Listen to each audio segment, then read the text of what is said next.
মোটা বানিয়েছো। দেখো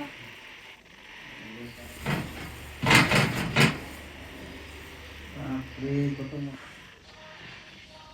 এই যে দেখো এগুলো সুতা একটু মোটা হয়ে গেছে।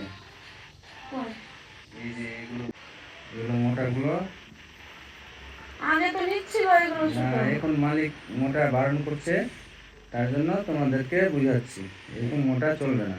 রেট টুট বাড়াচ্ছ না, খালি শুধু বলছে সুতা পাতলা করো, সুতা পাতলা করো। এত পাতলা করে কেটেছি তো বলছে হয়নি, কিভাবে সুতা কাটবো? এগুলো মোটা। রেট টেট বাড়াতে বলে মালিককে, রেট টুট বাড়াবে তবে তো আমি কাজ করবো ঠিকভাবে। মালিক মালিক যখন আসবে তখন বলবা মালিককে। আপনারাই বলবেন, আমি কিভাবে বলবো? আপনাদেরকে বলতে হবে মালিককে। ঠিক আছে, বলে দেখবো। পাতলা সুতোর কিন্তু দাম দিবে এরকম তবে মোটা তো। ছাড়বা না। ঠিক আছে, ঠিক করো, মালিককে বলো রেটটা বাড়াতে, ঠিক রেট আছে। বাড়াবে। এত পাতলা করে সুতা কাটাবো, আমার রেট বাড়াবো না, কিরকম করে হবে?